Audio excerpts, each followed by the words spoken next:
지난 시간에 교회 안에 범죄한 형제의 문제, 죄를 범하는 형제가 나왔을 때 어떻게 해야 되는가, 그런 내용을 먼저 다루었습니다.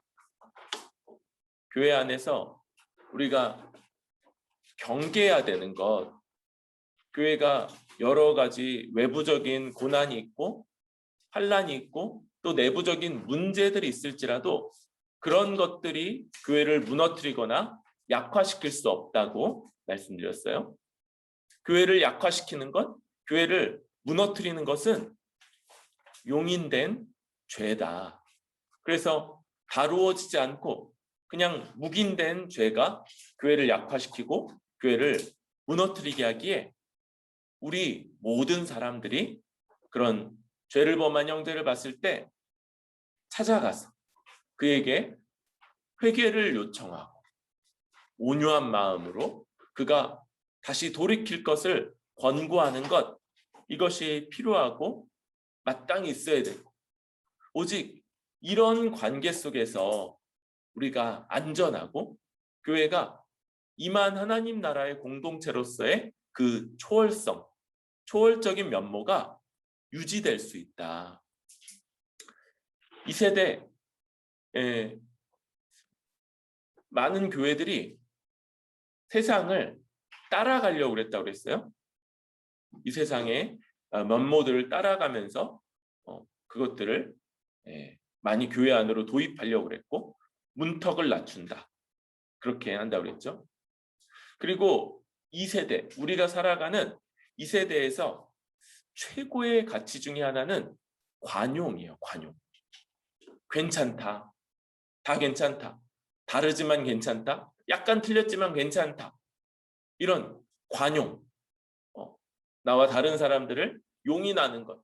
그런데 그걸 조금 넘어가게 되면 죄까지도 용납하게 되는 이런 문제들, 이런 것들이 교회 안으로 들어올 때 교회는 약해지고 무너질 수 있고, 그래서 우리는 오히려 이런 부분에 있어서 교회의 문턱을 높여야 된다고 말씀드렸죠. 이렇게 한 명의 형제가 우리가 권고했을 때 돌이키는 것, 이게 너무 복된 일이다. 그가 정말로 이 죄를 회개하고 돌이킴으로써 우리는 한 형제를 얻은 것이고 우리의 형제됨이, 우리의 한몸됨이 더욱더 아주 든든하게 설 것이기 때문에 그러하. 그래서 한편으로는 우리가 아주 조심스럽게 온유한 마음으로 지혜롭게 권면하는 것과 함께 또 마음의 준비를 해야 된다고 그랬죠. 나에게 누군가가 그렇게 권고할 때, 권면할 때 내가 마음을 강팍하게 하지 않게 해달라.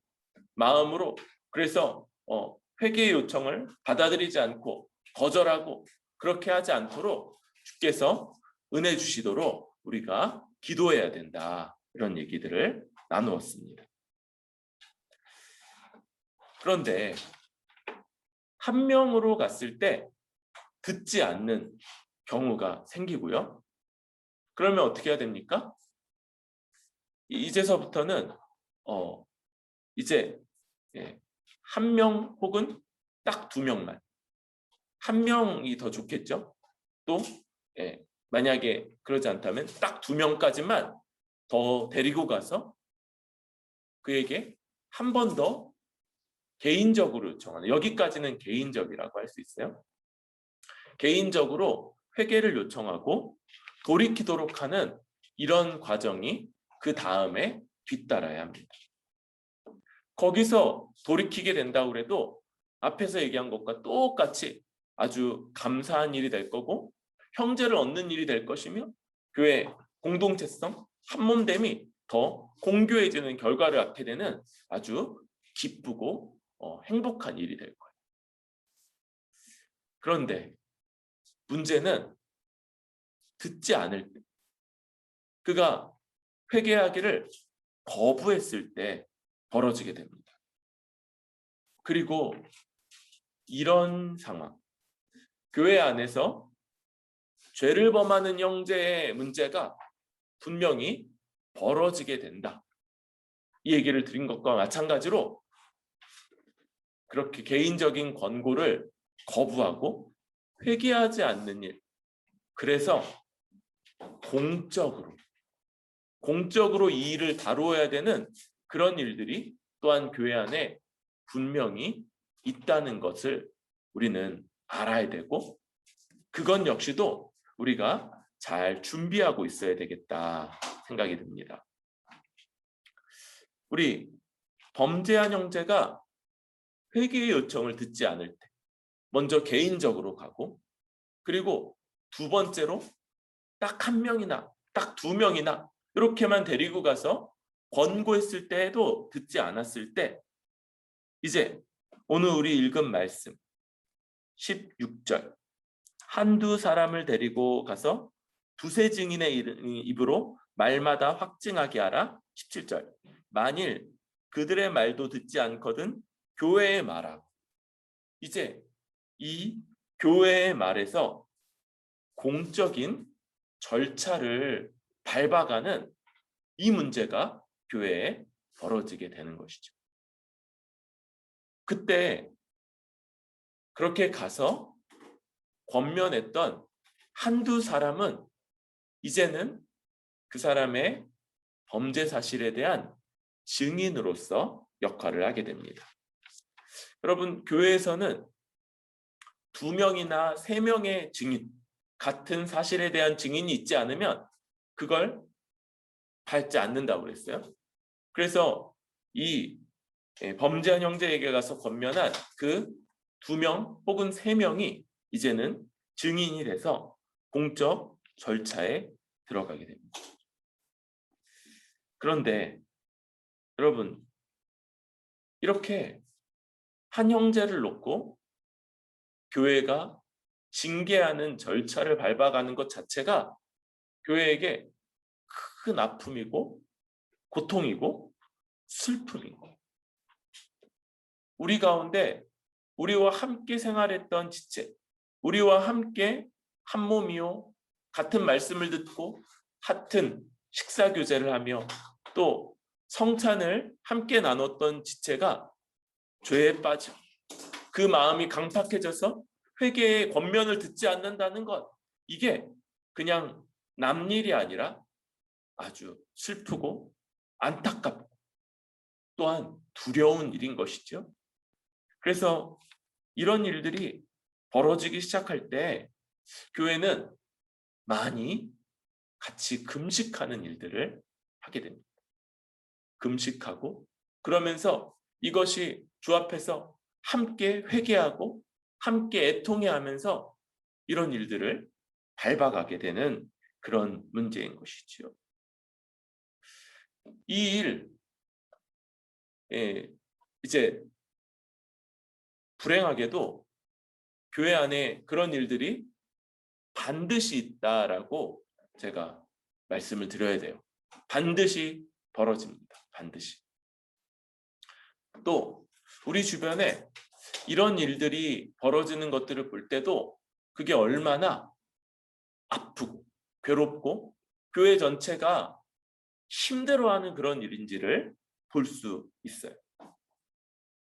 그런데 그렇게 아프고 어렵고 힘들기 때문에 그냥 덮어둬도 괜찮습니까? 아니에요. 전혀 그렇지가 않아요. 3가지 이유 때문에 그냥 이렇게 덮어두는 일은 합당하지 않습니다.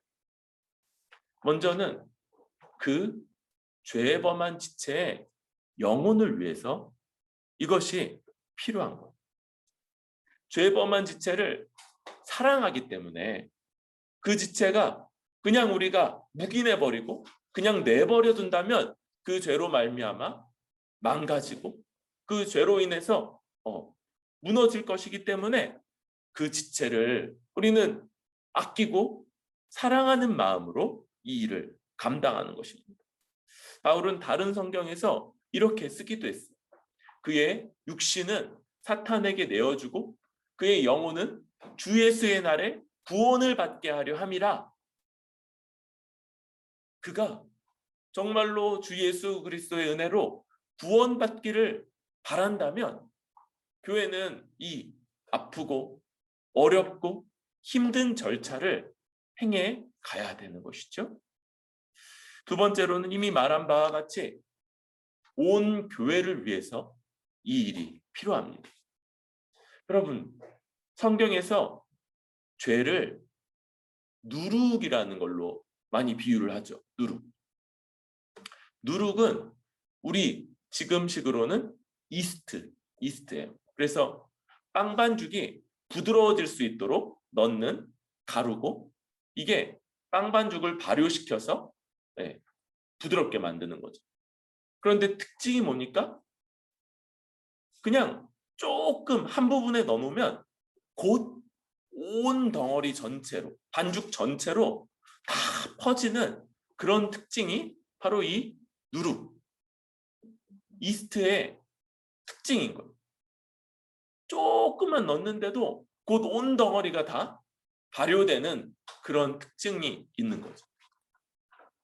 죄를 이 누룩에 비유할 때 그 전염성, 죄가 마치 오늘날의 코로나처럼 막 확산되어 가는 그런 특징이 있다. 이게 죄다. 그래서 교회는 그 죄의 전염성을 알고, 그래서 그냥 내버려둔 죄가 곧 교회 전체, 공동체 전체에 퍼져나갈 거라는 것을 알기 때문에 이 어렵고 힘들고 아픈 이 절차를 밟아야만 하는 것이죠. 반대로 여러분, 교회가 징계하는 죄는 그 전염성을 잃습니다. 교회에서 이런 공적인 절차를 통해서 어떤 죄를 분명히 드러나게 하고, 거기에 대해서 합당한 절차를 밟고, 그래서 거기에 대해서 대처한 죄는 전염되지 않는 것. 이런 절차, 아픈 과정, 그리고 그 당사자를 향한 징계를 보면서 모든 지체가 두려워하고 이 죄의 위험성을 알게 되고, 그래서 이 죄가 더 이상 퍼져나가지 않게 되는 그런 일이 교회 공동체 안에 벌어지기 때문에, 그래서 아프고 힘들고 괴롭지만 이 징계의 절차가 반드시 필요하다고 할 수 있는 것이죠. 세 번째로는 바로 거룩하신 우리 주 예수 그리스도 때문에 이 일이 필요한 거예요. 여러분, 다른 성경에는 이런 말씀이 있어요.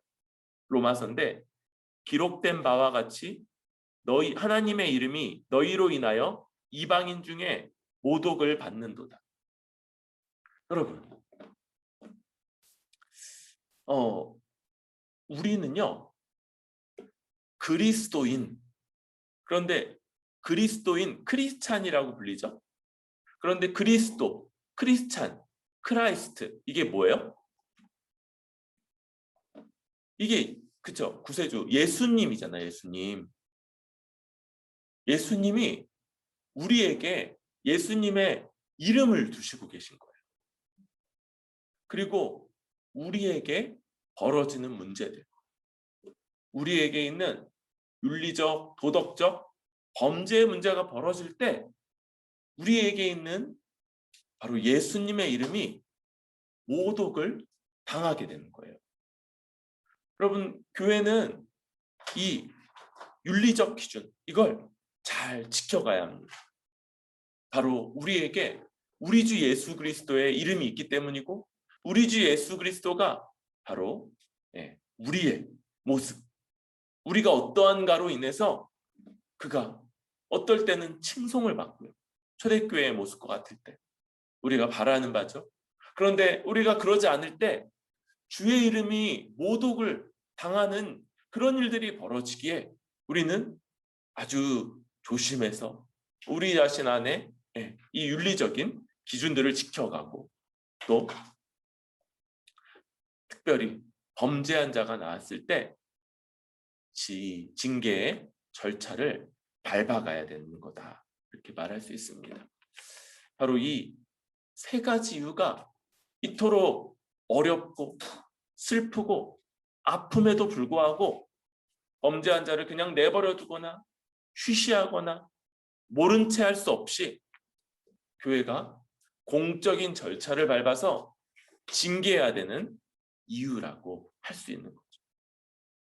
이 일들 가운데는 아주 근본적으로 바로 사랑이라는 게 담겨 있는 거죠.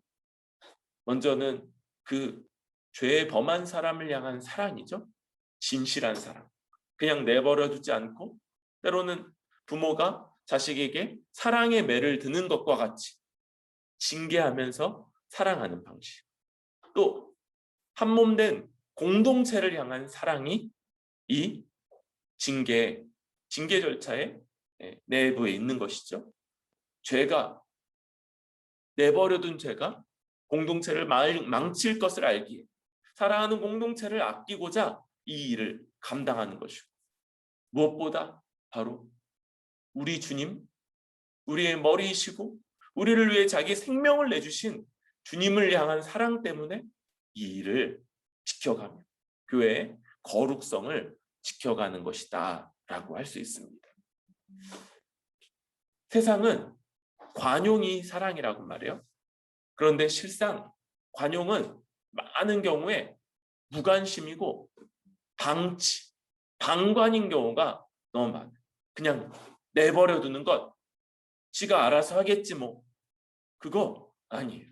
교회는 절대로 그런 식으로 서로를 대하거나 서로를 위하거나 서로를 그냥 그런 방식으로 사랑한다고 말할 수 없는 것이죠. 주님께서 우리에게 알려주신 이 절차를 밟아가는 것, 이것이 진정한 사랑의 방식이고 또 사랑의 과정이다라고 할 수 있겠습니다. 그런데 이제 교회에 알리게 될 때부터는 공적이고 그런 절차가 진행되는데요. 온 교회가 이 일을 애통해하고 슬퍼하고 그러지만 사실은 이런 증인의 증언의 문제, 이 증언도 확인을 해야 되고요. 무엇보다도 그 당사자의 소명의 기회, 이런 것들이 있어야 되고, 이 과정을 모두 앞에서 진행할 수는 없어요. 이런 걸 우리 그 공산당에서 인민재판 뭐 이런 거 하잖아요. 이게 아주 그냥 사람을 완전 모독하는 일이고, 그건 정당한 절차라고 할 수 없는. 그래서 교회는 교회의 대표성을 가지는 목사와 장로로만 구성된 7위회, 영어로는 뭐예요? 커트예요. 커트. 그래서 법정이라는 뜻이죠. 법정. 이 목사와 장로로 이 일을 담당하는 그런 커트를 구성해서 7위회를 구성해서 이 일을 다루어 가게 됩니다. 이 말 자체가 법정이라는 뜻을 갖추고 있죠. 그리고 이 일을 진행해가는 과정에서 쓰는 용어, 이런 것들이 재판의 용어가 쓰여져요. 재판의 용어가. 재판, 그럴 때 여기 대부분은 가본 적이 없죠? 근데 거기에 가는 것만으로도, 저도 안 가봤는데 그 자리에 앉는 것만으로도 굉장한 압박과 또 그런 무게감, 그래서 많이들 울죠. 가면 뭐 자기가 뭐 아니라고 주장하던 사람들도 많이 울고 막 그래요. 그러니까 굉장히 두렵고 떨리는 그런 자리이고, 교회가 이 죄범한 문제를 다루는 것에 있어서 재판과 관련된 용어들을 사용하면서 아주 공적인 성격을 가지고, 공적이라는 게 아까 다시 모든 사람에게 모든 건건 절차를 다 공개하는 종류에서의 공적이라는 게 아니고, 교회를 대표하는 사람들이 재판 용어들을 쓰면서 그 문제를 다루어 간다는 의미에서 아주 공적이고 또 딱딱하죠. 이게 그냥 사적이고 부드러운 방식이 아니라 굉장히 사안사안이 절차를 따라 딱딱하게 다루어지게 됩니다. 그러면서도 여전히 중요한 건 그 당사자를 불러서 죄범한 사실을 확인하고 그가 자기의 그 일들에 대해서 소명하고 또 해명할 기회를 주고 그러면서 그 성격이 뭔지 의도가 뭔지 이런 것들을 살피는 것 이게 굉장히 중요한 과정이 됩니다. 또 그 다음은 이 증인들의 증언을 듣고 그러면서 다시 이 증언들에 대해서 그에게 확인하고 그가 다시 여기에 대해서도 소명할 기회를 받는 이런 방식이 아주 중요한 것이라고 할 수 있습니다. 여러분, 그러니까 교회로서 살아갈 때 재판도 알아야 되는 거예요. 재판. 사실 그런 일을 세상에서 안 겪을 수 있으면 참 좋죠. 평생 재판정 같은 데 안 불려가고 그런 법적 문제 없이 그냥 살 수 있으면 좋은데 문제는 교회로서 살아갈 때 그런 일이 안 벌어질 수가 없다는 거예요.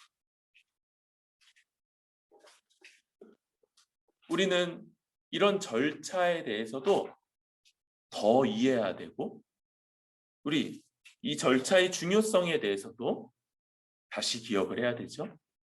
보통 교회가 주의 뜻을 따라서 주님이 우리에게 뭘 명하실 때 목표와 방향을 강조하시지 그걸 세세하게 어떻게 그렇게 해야 될지를 말씀하는 일이 거의 없다고 그랬어요.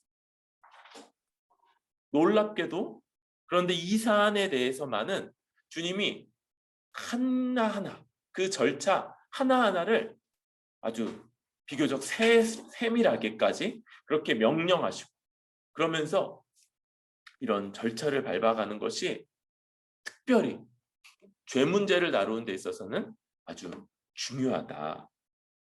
그리고 재판의 모습이기 때문에 아주 정당해야 되죠. 공정해야 되고 부당하고 여러 사람들에 의해서 그냥 다수의 목소리에 의해서 억지로 인정하게 되는 그러면 그가 진정으로 그 죄 문제를 직면하고 또 회개하거나 돌이킬 기회를 갖지 못하는 거다라고도 할 수 있고 아주 정당하게 이 절차들을 밟아가는 그런 것들이 필요하다고 할 수 있습니다. 그러면서도 여러분 이런 딱딱한 절차, 딱딱한 용어들이 쓰여지고 하나하나 밟아야 되는 이런 과정들을 거치는 가운데 있어서도 교회의 지체를 향해서 사랑하고 그가 궁극적으로 원하는 것 그게 뭡니까? 그의 구원이고 그가 여전히 죄를 회개하는 이런 절차 그리고 딱딱한 과정 이걸 밟으면서도 그의 회복을 구하고 그를 위해서 기도하고 그가 돌이킬 수 있도록 바라는 것 이게 바로 이 재판이라는 방식으로 행해지지만 그러나 교회의 징계 절차 권징이 행해질 때 그 안에 있는 그런 우리의 목적이라고 할 수 있는 것. 그러니까 이런 일들이 벌어지는 과정에서도 그 지체를 향해서는 계속 우리가 따뜻한 마음을 가져야 되는 거죠. 계속 위에서 기도해야 되고 또 이런 일을 담당하는 목사와 장로도 과도하게 이렇게 딱딱한 태도가 아니라 온유하고 그를 위하는 태도로 그렇게 진행이 되어야 되는 것, 이것이 이 교회의 권징의 과정, 7위회가 이 일을 다루어 갈 때의 모습이라고 할 수 있어요. 우리는 아직 이런 과정을 통해서 이런 과정을 이렇게 정식으로 밟아가는 그런 일들도 아직은 없었고요. 또 그렇게 해서 회개하고 돌이켜지는 일도 아직은 경험이 없었어요. 그런데 우리 주변의 다른 교회들, 성경적 교회를 지향하는 교회들에는 이런 일들이 있어서 좀 그 일화를 좀 이야기해 주고자 합니다. 한 명의 지체가 출교를 당하는 일이 있었다고 그래요. 그런데 몇 년 뒤에 그 지체가 회개하고 다시 돌아오는 일이 벌어졌어요.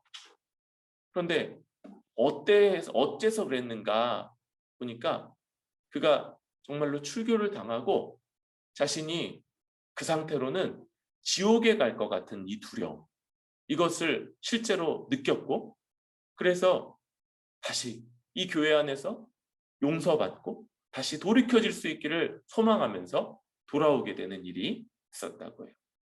그리고 그가 돌아왔을 때 교회는 한편으로는 기뻐하지만 또 한편으로는 이제 그 다음에서 우리가 좀 살피는 것처럼 이 회개의 과정을 거치게 하면서 과정과 절차를 밟아서 그가 다시 돌아올 수 있도록 그런 일들을 했고, 다시 그 교회의 일원으로 받아들여지게 되는 이런 일이 보게 됩니다. 여러분, 이게 궁극적인 목적인 거예요. 징계에 있어서 징계 과정을 밟고 재판이라는 이 딱딱하고 또 한편으로는 그 용어나 과정 자체만도 부담스러운 이런 것들을 밟지만, 그러나 목표하는 바 속은 따뜻한 거죠. 뭐 요즘 겉바 속촉 이런 말도 하더라고요. 겉은 바삭한데 속은 촉촉하다. 이런 그런 것처럼 징계 절차 과정은 아주 딱딱하고 그래 보이지만, 그러나 속 안에 의도와 목적하는 바는 정말 그 지체를 향한 사랑과 회복되고 되기를 바라는 마음, 이런 것들이 커야 한다는 것을 다시 한번 생각할 수 있습니다. 이 딱딱한 과정과 재판의 절차를 진행하면서 한편으로는 회개를 요청하고요. 계속 다른 한편으로는 징계, 권징이라고 부르는 징계를 그렇게 내리게 되죠. 두 가지 다 공적이기 때문에 이러한 사안이 됐을 때는 그냥 주 앞에서 회개하고 돌이키는 것, 그러면 다 같이 아멘하고 박수치는 그런 방식으로 이루어지지 않아요. 회개에 있어서도 합당한 과정과 절차, 그리고 무엇보다 자기가 이 죄로 말미암아 끼친 피해를 배상하려고 하는 그 모습을 확인하는 과정이 있게 됩니다. 여러분, 진정으로 죄를 회개했을 때 그때 과정과 절차, 이런 것들이 생기는 거예요. 자기가 지었던 죄가 어떤 부분에서 주의 뜻을 배치되고 공동체에 해악을 끼치는 것이며, 그래서 지금 자기가 그것에 의해서 느끼는 그 감정과 또 그것을 어떻게든 회복하고자 하는 노력들, 이런 것들이 있는 거죠. 그리고는 배상의 모습, 이런 것들이 있는 거예요. 여러분, 우리 그 유명한 영화가 있죠. 밀양이라는 영화. 이제 기독교 또 어떤 부분에서 이제 죄와 회개와 관련된 잘못된 이해, 이런 것들을 보여줘요. 그가 참으로 회심하고 참으로 돌이켜지고 주 앞에서 용서를 구했다면 그는 이제 자신의 죄의 무게, 죄로 말미암아 끼친 피해 이런 것들 역시도 깨닫게 되고 그리고 그것을 어떻게든 배상하고자 하는 노력을 하게 될 겁니다. 구약 성경은 다양한 배상 방법에 대해서 많이 나열하고 있는 게 있어요. 그러니까 사실 어떤 부분에서는 실제로는 배상이 안 되는 경우도 있어요. 그죠? 뭐 예를 들면 뭐 하나 있는 어떤 물건을 망가뜨리거나 또 뭐 훔치거나 그랬다면 훔쳐서 팔았다면 그 하나 있는 어떤 것들은 누군가에게서 소중한 거는 돌이켜지지 않겠죠. 그러나 내가 범한 대로 다 갚아 이게 아니라 그의 회개가 진실한지를 확인하는 과정이기 때문에 적당한 절차와 이 배상의 요구 이런 것들을 놓고 그래서 예를 들면 만약 말로 한 죄라면 자기가 말한 사람을 한 명 한 명 찾아가서 자기가 그 자기 말 누군가에 대한 험담이라든지 또 교회에 대한 험담 이런 것들을 들었을 때 그 들은 사람들에게 찾아가서 그 말에 대해서 자기가 잘못 말했음을 다시 한번 말하고 돌이키고자 하는 노력을 하는 이런 방식들 이걸 교회에서는 요구하고 또 그는 신실하게 이 절차 과정 그리고 배상의 방식들을 따라가면서 그걸 확인하고 그가 진정으로 회개했음을 확인하게 되는 것이죠. 지금 이 배상과 이런 것들을 요구한다는 것 자체가 하나의 징계 과정이기도 한데 교회에서는 이런 종류의 징계들을 가지고 있습니다. 권계. 이건요. 타이르고 훈계하는 거예요. 가장 약한 종류의 죄라고도 할 수 있어요. 가장 그 성격상 그렇게 영향력이 크지 않은 문제에 대해서 치리회가 타이르고 훈계하는 걸로 그 징계가 마무리되는 것일 수 있죠. 그런데 견책이라는 게 있어요. 이건 모든 성도 앞에서 이 일을 하는 거예요. 잘못을 꾸짖고 주의를 시키는 방식. 그러니까 이건 좀 더 공적인, 물리적이고 실제적인 피해는 없을지라도 굉장히 공적인 그런 문제일 수 있을 때 이런 방식을 취하게 되겠죠. 근신, 일정 기간 동안 죄가를 반성하게 하는 것. 정직, 시무정지, 면직, 해임. 이렇게 공적으로 범죄한 사람이 교회의 직무들을 계속 감당할 수 없겠죠. 그래서 그가 맡았던 일들을 정지시키고 혹은 해임하고 그러면서 그가 이런 주의 몸된 교회의 사역들에 더 이상은 어떤 역할들을 맡지 못하게 하는 이런 일이 있고요. 수찬정지. 수찬정지는 성찬의 참여를 금지하는 건데요. 이게 무슨 의미냐면 그리스도와의 단절을 의미하는 거예요. 그리스도와 교제할 수 있는 자격이 없다. 이걸 교회가 명하는 겁니다. 굉장히 큰 거죠. 수찬정지부터는 여기서부터는 굉장히 센 거예요. 제명. 교회 회원 명부에서 지우는 겁니다. 마지막 제일 센 징계 뭡니까? 바로 출교죠. 출교. 그래서 이것은 교회에서 내쫓고요.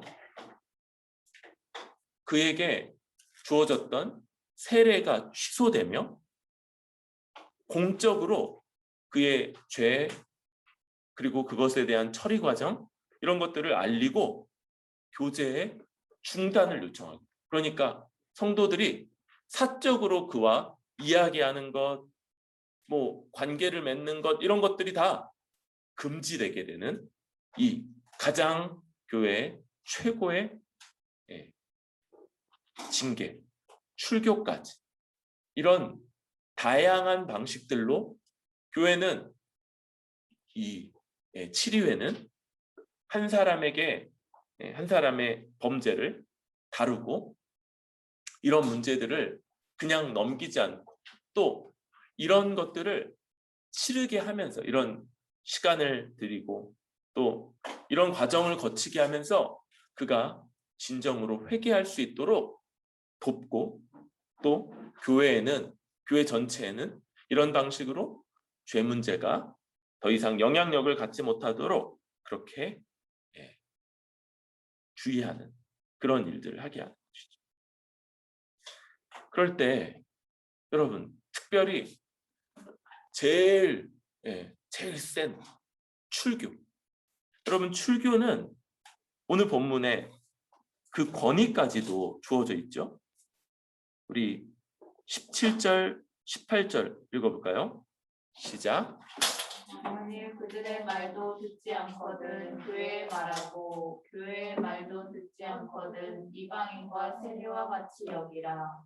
진실로 너희에게 이르노니 무엇이든지 너희가 땅에서 매면 하늘에서도 매일 것이요 무엇이든지 땅에서 풀면 하늘에서도 풀리리라. 두세 증인이 가서 말했는데도 듣지 않고 회개하지 않았고 교회의 말에서 교회의 7위회를 통한 권징에도 그가 회개하지 않고 돌이키지 않는다면 뭐라고 요구하시냐면 이방인과 세리와 같이 여기라. 여러분 이 당시에 대표적인 하나님의 백성이 될 수 없는 부류들 이방인, 세리, 창기, 죄인 요 세네 부류는 하나님의 백성이 될 수 없는 사람들이에요. 이 당시에 유대인들은 혈통에 따라서 곧 유대인이 되는 것 혹은 유대교에 입교하는 것이 되게 필수적이라고 여겼죠. 구약시대에는 그랬었어요. 그러니까 이방인인 것, 이방 종교를 따르고 이방신을 믿는 사람들 하나님 나라 백성이 될 수 없죠. 세리는 어떤 사람들이에요? 영어로는 텍스 콜렉터라고 되어 있어요. 텍스 콜렉터. 그래서 당시 로마의 지배를 받던 유대 사회에서 로마에게 바칠 세금을 유대인들에게 모으는 사람인데 딱 바칠 만큼만 모은다고요? 아니면 엄청 많이 모아서 지가 갖고 요구한 걸 준다고요? 그렇게 하는 거예요. 마치 우리나라에서 옛날에 일제시대 때 일본이 직접 압제한 게 아니고 중간에 우리나라 사람들을 중간에 세워서 그렇게 해서 이 사람들이 하게 했는데 이 사람들에게 권한을 줘서 하게 했는데 그 사람들이 더 악랄했다고 그러죠. 아주 악랄하게. 더 민족의 고열을 빨고 민족의 돈을 뺏어가고 땅을 뺏어가고 막 그러면서 아주 심하게 그렇게 했던. 그래서 우리 민족 반역자 이런 말을 붙이는데 딱 요 세리들인 거예요. 그래서 로마에게 세금을 모을 권한을 받아서 더 가난한 자기 민족들을 아주 괴롭혔던 그런 사람들. 이런 사람들은 절대 하나님 나라 백성이 될 수 없다. 창기들.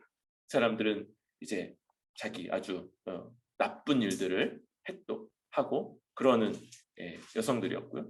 마지막으로 죄인은 그냥 죄 짓는 사람들 그러면 우리도 다 죄인이잖아요. 근데 그게 아니고 하나님의 율법을 아예 그냥 대놓고 범하는 사람들. 율법을 다 못 지키는 것 맞아요.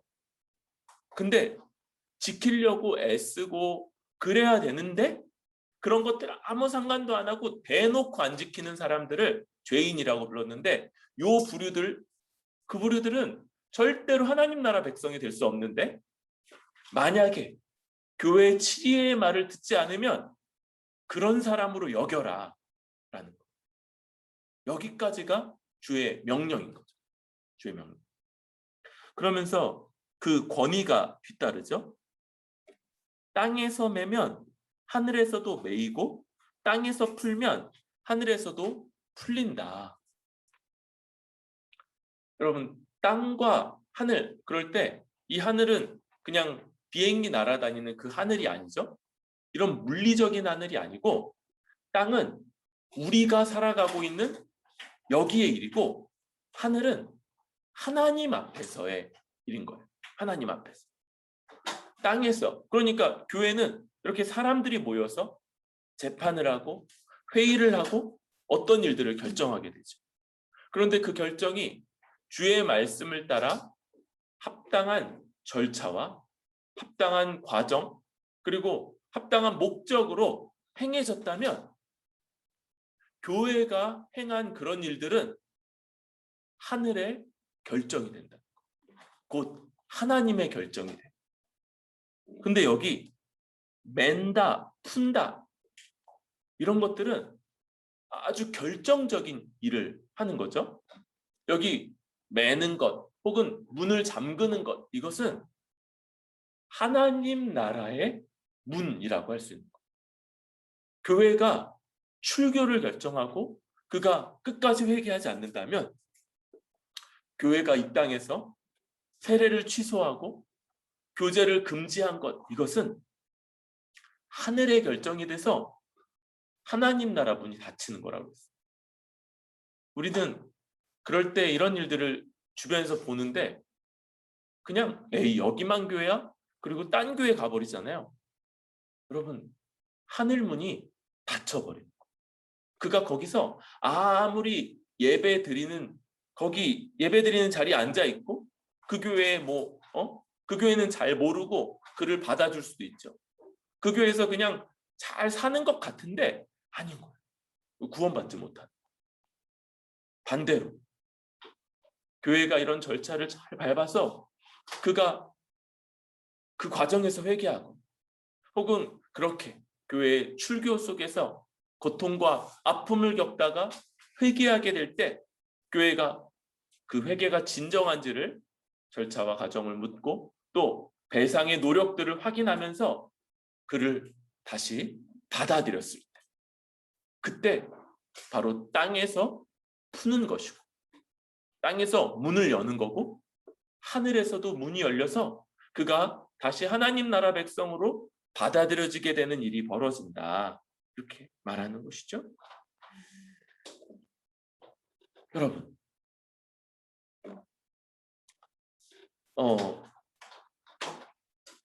이런 절차가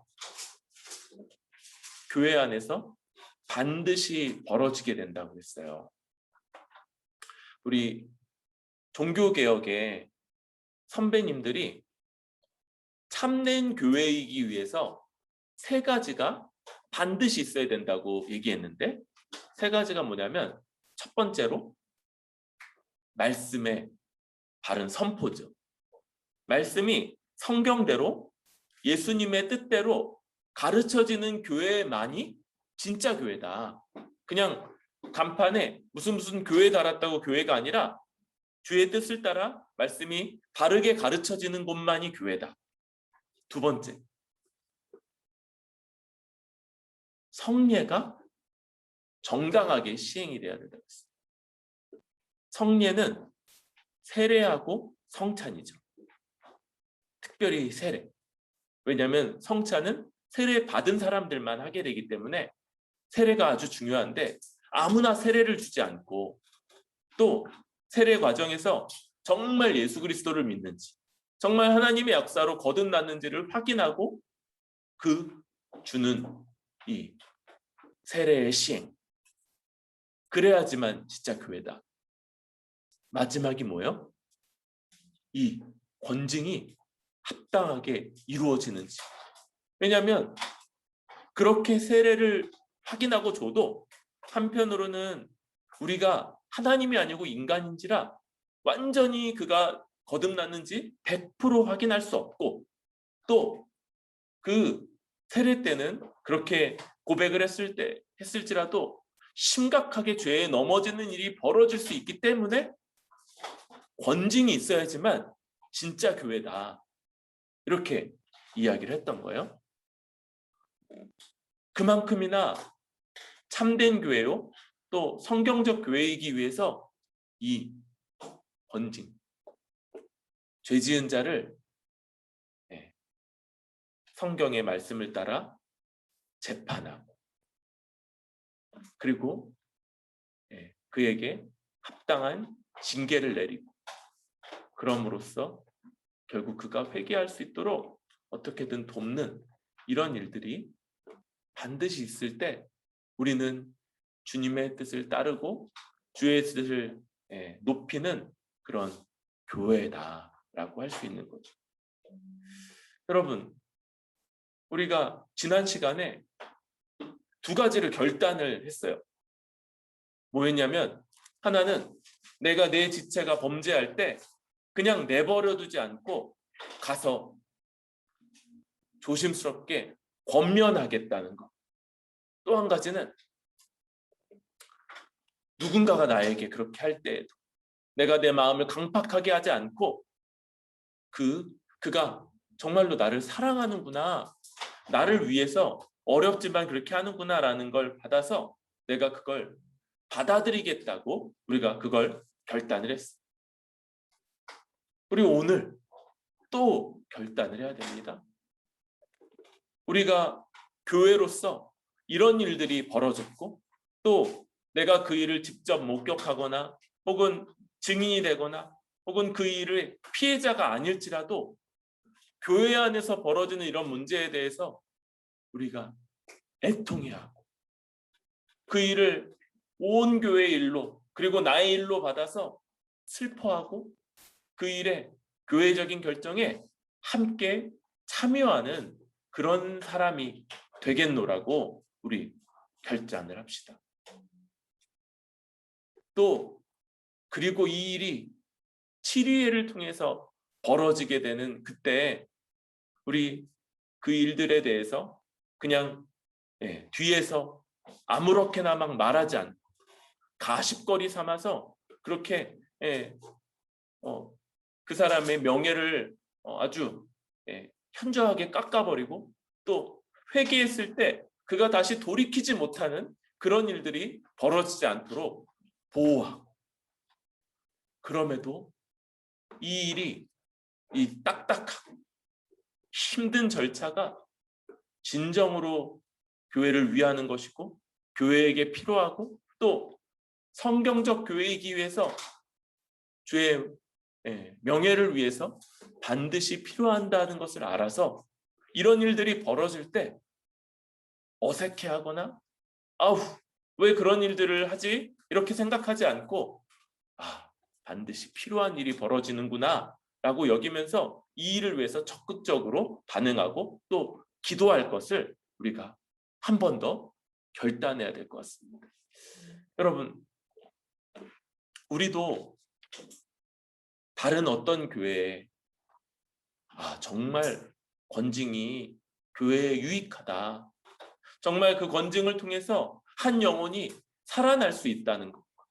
또 그 권징을 통해서 교회가 오히려 더 건강해지고 더 거룩해지고 더 한몸됨이 굳세질 수 있다는 걸 다른 교회들에게 그렇게 말할 수 있는 그런 교회가 될 수 있기를 바랍니다. 오늘날 이 시대에 제일 매력적인 그런 것들은 관용이라고 했어요. 관용. 나하고 다르지만 내 생각과 다르지만 괜찮다. 그러나 이것은 방치고 방임이고 무관심으로 가는 일이 참 많은데 우리가 바로 이런 권징의 과정, 재판이고 아주 딱딱하고 아주 부담되는 이런 과정을 거치지만 그러나 범죄한 영혼, 그 지체가 정말로 회복되기를 위하는 마음, 사랑의 마음으로 공동체에 죄 문제가 번져가지 않고 죄가 제한될 수 있기를 바라는 마음, 사랑의 마음으로 무엇보다 이런 일 때문에 교회에 용납되고 그래서 떨어져 버리는 거룩성 때문에 우리 주 예수 그리스도가 그 이름이 더럽혀지질 않기를 바라는 사랑의 마음으로 이 일들을 감당할 수 있는 그런 뿌리 깊은 교회 될 수 있기를 바랍니다.